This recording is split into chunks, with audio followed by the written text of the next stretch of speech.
ట్రాన్స్‌కోలో ఉన్నటువంటి దాదాపు 5, 6 వేల మంది ఎంప్లాయీస్ ఆర్టిజన్స్ కావచ్చు, రెగ్యులర్ ఎంప్లాయీస్, కాంట్రాక్ట్ ఎంప్లాయీస్ ఇట్లా అందరూ లెక్కేసుకుంటే దాదాపు ఒక 5, 6 వేల మంది ఎంప్లాయీస్ ఉంటారు అందులో. వాళ్ళందరి పొట్టగొట్టే ఒక కీలకమైన నిర్ణయం రాష్ట్ర ప్రభుత్వం తీసుకుంది. దానికి సంబంధించి ట్రాన్స్‌కో నుంచి ఒక ఆర్డర్ రిలీజ్ చేసిర్రు. ఏ రోజు అంటే అది 19వ తారీఖు 12వ నెల 2025 రోజున ఒక ఆర్డర్ బయటకొచ్చింది. ఆ ఆర్డర్ ఏంది అంటే గ్రాట్యుటీకి సంబంధించి, ఉద్యోగుల గ్రాట్యుటీకి సంబంధించి. గ్రాట్యుటీ అంటే ఒక ఉద్యోగి పదవీ విరమణ చేసి పోయేటప్పుడు ప్రభుత్వం నుంచి కొంత అమౌంట్ ఇస్తారు వాళ్ళకి. సెంట్రల్ గవర్నమెంట్ చట్టం ఉంటది ఇది.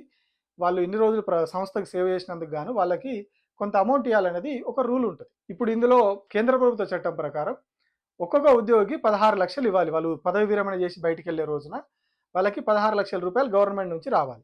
ఉద్యోగి పదవి విరమణ చేసి బయటికెళ్ళేటప్పుడు ఇప్పుడున్న లెక్క ప్రకారం ఒక 16,00,000 రూపాయలు ఇవ్వాలి. కానీ దీన్ని కూడా కొద్ది రోజుల క్రితం కేంద్ర ప్రభుత్వం చట్ట సవరణ చేసి ఉద్యోగి పదవి విరమణ చేసి పెట్టేటప్పుడు 16 కాదు 20,00,000 ఇవ్వాలని చెప్పేసి సెంట్రల్ గవర్నమెంట్ ప్రకటించింది. అది ఇంకా మన రాష్ట్రంలో అమల్లోకి రాలేదు. దాన్ని రాష్ట్ర ప్రభుత్వం అమలు చేయట్లేదు.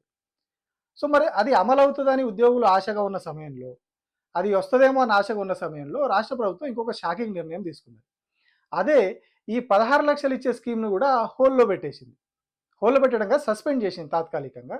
దానికి సంబంధించి ట్రాన్స్‌కో నుంచి 19వ తారీఖు నాడు ఒక ఆర్డర్ వచ్చింది.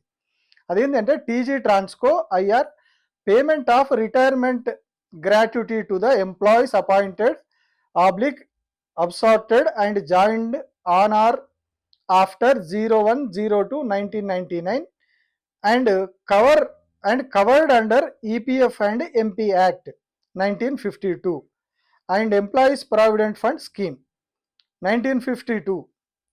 అబేయన్స్ ఆర్డర్స్ అంటే నిలుపుదల చేసే ఉత్తర్వులు. ఎవరికి 1999 తర్వాత ఫిబ్రవరి 1, 1999 తర్వాత ఉద్యోగంలో జాయిన్ అయ్యి ఎవరైతే ఈపీఎఫ్ పరిధిలోకి వస్తారో, ఎంప్లాయ్మెంట్ ప్రావిడెంట్ ఫండ్ ఉంటుంది కదా, ఆ ఈపీఎఫ్ పరిధిలోకి వస్తారో, ఆ ఈపీఎఫ్ పరిధిలోకి వచ్చే ఉద్యోగులందరికీ కూడా గ్రాట్యుటీని నిలుపుదల చేస్తూ 19వ తారీఖు నాడు ట్రాన్స్కో నుంచి ఉత్తర్వులు వచ్చినాయి. ఈ 16,00,000 కూడా ఇప్పుడు ఇవ్వరన్నట్టుగా. 1999 తర్వాత ఎవరైతే ఉద్యోగంలో జాయిన్ అయ్యి ఈపీఎఫ్ పరిధిలోకి వచ్చిర్రో వాళ్ళందరికీ కూడా ఇప్పుడు గ్రాట్యుటీ ఆగిపోతుంది. వాళ్ళు పదవి విరమణ చేస్తే గ్రాట్యుటీ రాదు.